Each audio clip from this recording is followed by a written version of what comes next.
මම යනවා.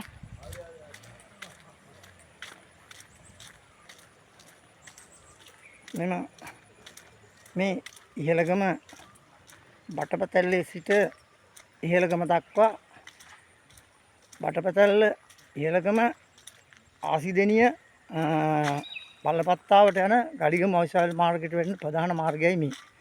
මෙම මාර්ගයේ මම දැයට කිරුලෙන් මේ මා පාර ඉල්ලුවා බලපත්තාව ආසිදෙනිය ඉහළගම බටපතැල්ල කොළඹ නුවර පාරට. ඉතින් මේ පාරට දැයට කිරුලෙන් දැම්මා රංජි සිඹලාපිටිය ඉහළගම දක්වා. හැබැයි ඒකෙන් කිලෝමීටර් එකමාරක් කරලා ඒකෙනුත් ඒ ව්‍යාපෘතිය නැති වුණා.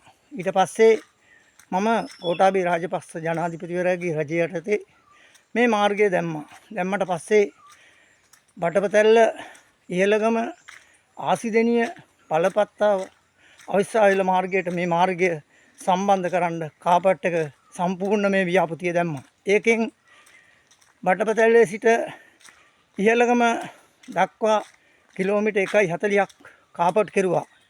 ඉතුරු කිලෝමීටර් 1යි ඉතුරු ටික කෙරුවේ නැහැ. ඒ ව්‍යාපෘතිය දෙකට කල්ලා වෙන මාර්ගයකට ගත්තා. ඉතින් ඊට පසු කාලිනව මේ අනුර කුමාර සානක ජනාධිපතිවරයාගේ යටතේ බෝමළුව සිට ඒ ඉහළගම කිලෝමීටර් පමණ කාපට් කොන්ක්‍රීට් කිරීම සඳහා දාලා තියෙනවා. ඉතින් ඒත් මේ කරලා තියෙන්නේ ගෝඨාභය රාජපක්ෂ මහත්තයාගේ ව්‍යාපෘති ඔක්කොම හොරකම් කෙරුවා. ඒ වගේ නයි මම දැන් අනුර කුමාර සානායකේ හිටවන ජනාධිපතිවරයාගේ රජය යටතේ කරන කොන්ක්‍රීට් තමයි මේ කරන්නේ. ඉතින් මේකේ දැවැන්ත හැමදාම මේ මාර්ගය කෙරෙන්නේ නැති කොටසක් තියෙනවා හැමදාම. ඒ තමයි ඉහළගමත් ආසීදෙනියත් කොටස කවදාකවත්ම කරන්නේ නැහැ. ඉතින් මේක ආසීදෙනියට කරනවා ඉහළගම දක්වා. ඉහළගම සිට ආසීන දක්වා කොටසක් තියෙනවා කිලෝමීටර් 1කමාරක් විතර. මේ ගණන් කරන්නෙම නැහැ. ඉතින් මේකට මම නඩුවක් දාන්න තමයි හදන්නේ. මේ නඩුවට සියලුම ෆයිල් මම ළඟ තියෙනවා. ව්‍යාපෘති 2යි 3 4ක්. ඉතින් මම මේක දානවා කියන එක තමයි ඔබ ඉල්ලුව නිසා මම මේ වීඩියෝ කරලා මට දෙන්න කියලා මම දෙන්න හදන්නේ. ඔබට පේනවා ඇති. අර YouTube එකට දාන්න හදන්නේ. channel එකට කෙල්ල අරින්න.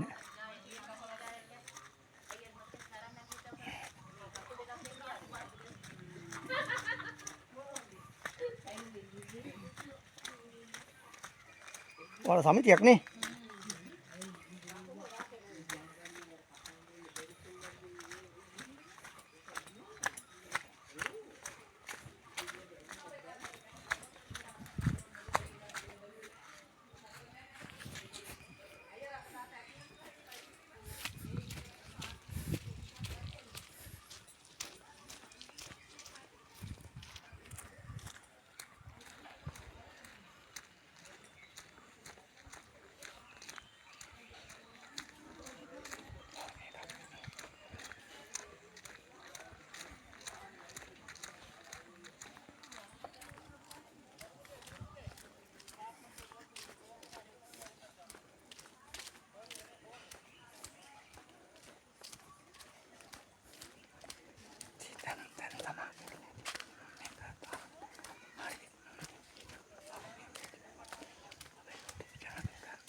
වැඩනේ මල්ලි දාන්න හදන්නේ පාර සම්පූර්ණ උඩ හටික ලේකම්ට ගිහින් දාන්න හදන්නේ YouTube එකෙන් බලන්න පුළුවන්.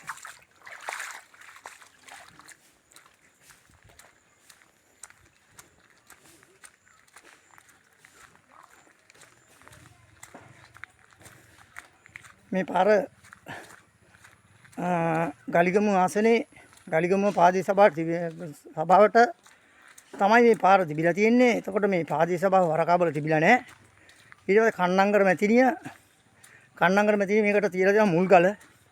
ඒ තියෙන විට දැන් ගලිගමුව පාදී සභාවට තමයි හැමදාම මේකේ මුදල් පාස් වුනේ. හැමදාම ව්‍යාපෘති ආවේ. ඉතින් කන්නංගර මැතිණිය තිබ්බ මුල්ගල අදට තාම මුල් ඇදලා යනවා. මේ මාර්ගයේ මේ මනෝජේරත්න ඉන්න වෙලාවේ තමයි මේ කාපට් මේ මනෝජේරත්න හිටපු ඇමතුමා ඉන්න වෙලාවේ මෙතෙන් නිකන් නිස්සංක ජේරත්න එයාලගේ පාලන කාලයේදී 72ක් නෙළුම්දෙනිය බටපතල්ලේ ඉඳන් මේ ඉහළගම දක්වා අමුණ දක්වා මේ කරලා තියෙන තාර දාලා තියෙනවා. ඉතින් මෙන්න මෙතන තමයි මේ අවසානම තාර දෙමිල්ල තිබිලා තියෙන අවසානම මෙතන. ඉතින් මේක ඒක නිසා මේ අවසානම තාර කට්ටිය මෙතනින් මෙහාට මේ පාර හැදෙන්නේ නැති නිසා මේ ඉහළගම සිට අමුණේ සිට ආසියනිය දක්වා මේ මාර්ගයට කවදාකවත් ප්‍රතිපාදන වෙන් වෙන්නේ නැහැ. ඒ හැමදාම හැදුවේ පළාත් සභාවට තියෙන ටික විතරයි. මේකත් යහපාලන ආණ්ඩුවෙන් තමයි මේ බැම්ම දැම්මේ.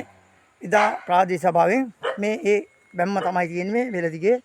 මේ තමයි පාරේ හැටි. මේ අවුරුදු 30ක් මේකට ව්‍යාපෘති 7ක් 8ක් විතර එන්න ඇති. මම ගෙනා ව්‍යාපෘති 3ක් ව්‍යාපෘති 3ම මේ කට්ටිය කඩලා එක එක දිහාට අරගෙන මේ පාර අද වෙනතුරු මෙතනින් උඩට හැදෙන්නෙම නැහැ, හදන්නෙම නැහැ. මේ දැන් අනුර කුමාර දිසානායක ජනාධිපතිලා ඉන්න වෙලාවෙත් මේ ව්‍යාපෘතිය දාගන්න බැරුව චුට්ටක් කොන්ක්‍රීට් දානවා. අර හදපු ටික විතරක් උඩ. ඉතින් මේ යන්නම බැරි ටික මේ ඔබට පේනවාද මේ පාරේ යන්නම බැරි ටික මේ ගන් දෙක යාවෙන මේ ආසිදෙනිය බලපත්තාවට ගලිගමුව අයිසාල මාර්ගයට සම්බන්ධ වෙන බලපත්ත හන්දියට වැටෙන ප්‍රධාන මාර්ගය බටපතැල්ලේ සිට ඉහළගම ආසිදෙනිය බලපත්තා මාර්ගය ප්‍රධාන මාර්ගය මේ අතුරු මාර්ගයට ගෝඨාභය රාජපක්ෂ මහත්තයන් හැදෙන්නේ නැති නිසා තමයි ව්‍යාපෘතිය මම ගෙනාවේ. ඉතින් දැන් වෙනතුරු මේ අවුරුදු 30ක් මේකට ව්‍යාපෘති 3ක් ආවා. රංජිත් සියඹලා පිටිය ඇමතුමා. එතකොට හිටියා විජේතුංගලා, සමන් ජයසිංහලා. එතකොට අපේ මහිපාල හේරත් ඇමතුමා මහා ඇමති හිටපු. ඊට පස්සේ කනක හේරත්ලා ඉන්න වෙලාවෙ ගෙනාවා. මේ ව්‍යාපෘතිය දෙකට කල්ලා මේකෙන් කොටසක් ගියා. ඉතින් මේකට විරුද්ධව මම දූෂණ වංචා දූෂණයකේ නඩුවක් දාන්න තමයි මම හදන්නේ. මේ නඩුවට මේ සියලුම ලංකාවේ මේ පාරවල් ගෙනාව නම් මේ කිලෝමීටර් ලක්ෂේ ඒ ගෙනාවේ මම තමයි. ඉතින් මගේ ඉල්ලීම අනුව තමයි කිලෝමීටර් ලක්ෂේ දැම්මේ. හැබැයි මේ පාර සම්පූර්ණම දැම්මා. ඉතින් මම කියනවා මේ පාර හැකි ඉක්මනින් අනුර කුමාර දිසානායක ජනාධිපතිතුමනි මේක හැකි ඉක්මනින් මම මේක ඇත්තටම දානවා. මොකද මේකට නඩුවක් දානවා. මෙතනින් එහාට ගමනේ කියන එක මේ ගම වෙන් වෙලා විනාශ වෙලා යනවා. මේ නඩුවට මං හිතනවා මේ රටේ ඉන්න ජනතාව මට සහයෝගය දීලා මේක ආයෙත් කවදාකවත් කිසිම ඇමතිවරයෙකුට මන්ත්‍රීවරයෙකුට හොරකම් කරන්න බැරි වෙන්න මම කටයුතු කරනවා. මේ රටේ ජනතාව වෙනුවෙන් සැදී පැහැදී ඉන්නවා. මෙන්න ව්‍යාපෘතිය, මෙන්න පාර, මේ තමා ඉහළගම ආසිදෙනියේ මායිම. ඒ කියන්නේ බටපතැලේ සිට ඉහළගම දක්වා ආසිදෙනිය දක්වා බලපත්තාව. එහෙනම් මෙන්න මාර්ගයේ මැද කොටස. ඉහළගමත් ආසිදෙනියත් අතර තියෙන මැද කොටස. මේක බලා ගන්න හොඳට. අදටත් මේ විදිය මේ ගන් දෙක මෙහෙම තමයි තියෙන්නේ. බලපත්තාවට යන්නත් බෑ. බටපතැලට එන්නත් බෑ. ඉහළගමට එන්නත් බෑ. මේ ව්‍යාපෘතියට දාපු සල්ලි දැයට කිරුලා ගම නැගුම මග නැගුම ඊට පස්සේ මේකට ආව හයි රෝඩ් ව්‍යාපෘතිය ආවා. ඊට පස්සේ තමයි මම ගෙනාව කිලෝමීටර් ලක්ෂ ගෝඨාභය රාජපක්ෂ ජනාධිපතිතුමාගේ ඉතින් අපි හොරු අල්ලමු. මේවට සාධාරණ ඉෂ්ට කරමු. මිනිසුන්ට හරියට අපි පෙන්නමු. ඔබට තෙරුවන් සරණයි. ගියා මා මෙතනින් මේ වීඩියෝ එක මෙතනින් නවත්තනවා. ආසිදෙනිය සිටන් උඩාසිදෙනිය ඉඳන් කාපට් කරලා ඇති මලපත්තාව දක්වා පමණයි. උඩාසිදෙනිය කිලෝමීටරයක් මේටත් වැඩිය දුර්වල විදිහට තියෙන්නේ. ඉතින් ඔබට තෙරුවන් සරණයි. මම නවතිනවා.